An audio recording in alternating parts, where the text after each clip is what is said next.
C'est le sujet qui a été le plus étudié, c'est le sujet où on raconte le plus n'importe quoi. Il y a une étude qui a été faite par des chercheurs, qui ça a vraiment pris le chou, et ils ont regardé le degré de certitude qu'il y avait à l'intérieur de la communauté scientifique. Donc ils ont pris toutes les revues médicales, et ils ont regardé ce que disaient les chercheurs. Les chercheurs, ils se demandent plus si la violence, les images violentes ont un effet et rendent agressif. Ils se demandent même plus ça, ils se demandent comment ça marche maintenant. Si vous essayez de publier un papier maintenant montrant qu'un gamin qui a vu des images agressives est plus agressif, on va vous rire au nez, on va vous envoyer chez Oui Oui Magazine parce que c'est tellement connu qu'il n'y a même plus de débat. Et puis il a regardé les journaux grand public, aux États-Unis, New York Times, Newsweek, etc. Et il a montré que c'était l'inverse. Plus les chercheurs étaient d'accord et plus ils étaient sûrs, plus dans les journaux on vous expliquait que les chercheurs n'étaient pas d'accord, qu'ils n'étaient pas sûrs, que la violence on ne savait pas, que c'était indécidable, etc., etc., etc. Il y a zéro probabilité que les images violentes ne nous rendent pas agressifs. Zéro. Alors on peut se dire, tiens, moi je regarde des images violentes, je ne suis pas agressif. Si on l'est, parce que quand on regarde des images violentes, on va faire ses courses, et puis la caissière ne vous fait pas de sourire, et au lieu de vous dire c'est pas grave, ben, vous allez lui voler dans les plumes. L'agressivité, ça peut être juste ça. Et puis si vous voulez dans les plumes, ben, il y a l'autre derrière, ça peut dégénérer. Le mec, il a pris votre place de parking, vous sortez, vous l'insultez, vous en mettez une, etc., etc. Donc ça peut être des choses, quand on parle d'agressivité et de violence, c'est pas forcément que vous allez découper votre voisin à la tronçonneuse. C'est qu'effectivement, ça augmente votre niveau d'agressivité et la probabilité que vous ayez des comportements violents, et c'est ce que je vais vous montrer. 60% des émissions contiennent des actes de violence. Il y en a encore plus, alors elle est stylisée chez les gamins, souvent c'est des dessins animés, mais pour eux c'est la même chose, et les études montrent que c'est qu'ils la voient, que le gamin la voit en stylisé dans un dessin animé ou que l'adulte la voit en vrai, c'est la même chose. Il y en a encore plus, les gamins c'est 70%. 60% des émissions contiennent des actes de violence. Un spectateur moyen, vous, moi, enfin moi je suis pas vraiment moyen au niveau spectateur parce que j'en ai plus, mais un spectateur moyen c'est près de 2500 crimes et 13 000 actes violents par an. Pour vous donner une idée, s'il mourait autant de gens dans la vie qu'à la télévision, dans à peu près 2 mois, il n'y a plus un survivant en Europe et le dernier peut éteindre la télé. Et rentrer chez lui. Voilà.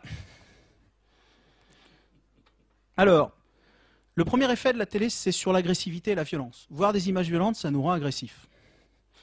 Alors, il y a des enfants qui sortent. C'est un petit medley, là, un petit raccourci que j'ai pris voilà, alors ça commence par des dessins animés. C'est des choses qui passent en prime time, c'est des choses qui passent régulièrement à la télé. Vous les voyez moins parce que c'est un peu noyé dans le flot, mais elles sont là. Donc juste quelques images. Et les gens, je parlerai après de la catharsis, parce que les pédopsychiatres vous disent, un certain nombre, qui ne sont pas toujours très éloignés de l'industrie, nous disent ah ouais, mais il y a de la catharsis. Alors la catharsis, je vous explique, j'ai envie de faire pipi, je vois quelqu'un faire pipi, j'ai plus envie de faire pipi. La catharsis, c'est un peu ça. Je vois des images violentes, ça m'a purgé, et je suis plus violent, je suis super zen. Donc je vous laisse apprécier pour savoir si après cette petite séance, vous êtes super zen à la Christophe André après une séance de méditation, ou si c'est alors 15 000 dans la courge chaque année. Des scènes comme ça. Voilà, donc les effets. Quand un gamin, on se dit, quand un gamin, il voit l'autre taper avec son balai sur sa souris, d'abord ça a des effets, ça augmente l'agressivité, ce que je vais montrer, mais surtout, ça engramme des scripts à long terme, ces choses-là. Ça veut dire que toutes ces violences qu'on voit, souvent c'est le bon, c'est le mec, c'est le justicier qui va exploser la gueule des méchants. Souvent les effets négatifs, on les voit pas. La souris, elle se fait exploser, ou le chat il se fait exploser la tête, mais il se relève toujours. Je sais pas si vous avez vu Rocky. Rocky, c'est extraordinaire. Le mec, si vous prenez un marron comme il prend une fois dans sa vie, vous n'avez plus de cervelle, le mec, il se relève à la fin, il crie Adrian, et il revient à l'épisode d'après. Donc, peu d'effets négatifs à long terme, en tout cas montrés. Et tout ça encore, ça passe la barrière. Et ça explique par exemple qu'un gamin qui a été, c'est des études là encore, qui sur plusieurs dizaines d'années qu'on suivi des gamins, un gamin qui a été exposé jeune à ce genre d'image, il a 3 fois plus de chances de cogner sa femme quand il est adulte.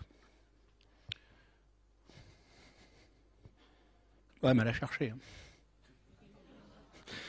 Alors, la suite des opérations. Alors la catharsis, je vous en ai parlé. La catharsis, ça marche pas. C'est le truc qu'on nous sort tout le temps. C'est l'espèce de vieille lune. L'Académie américaine de pédiatrie qui a beaucoup bossé là-dessus, elle a répertorié 3500 études.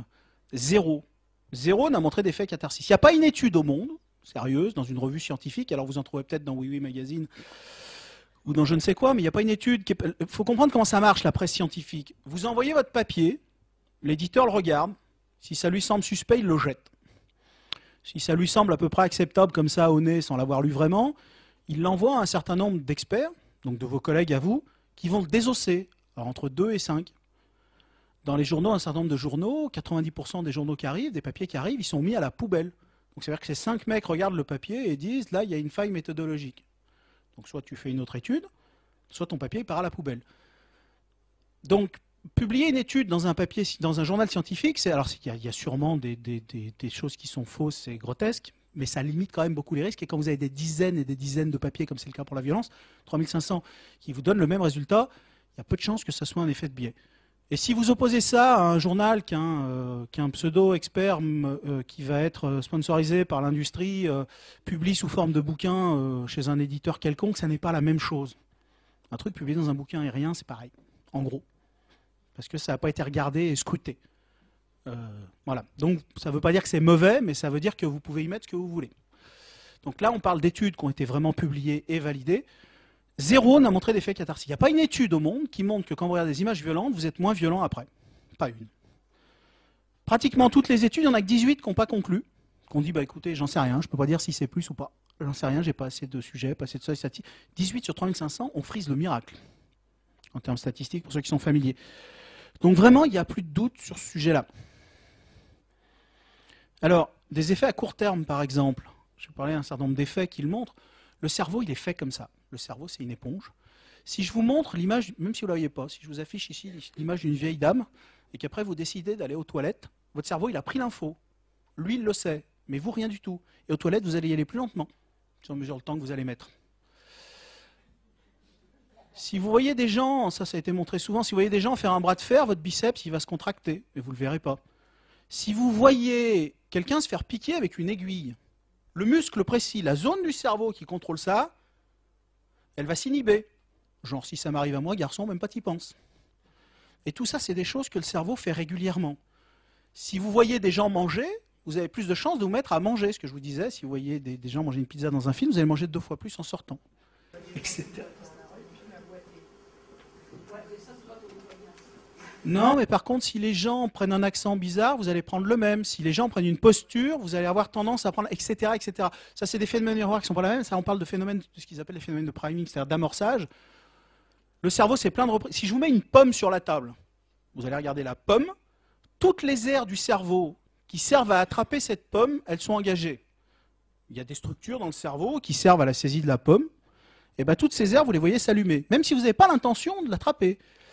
Si vous êtes plusieurs...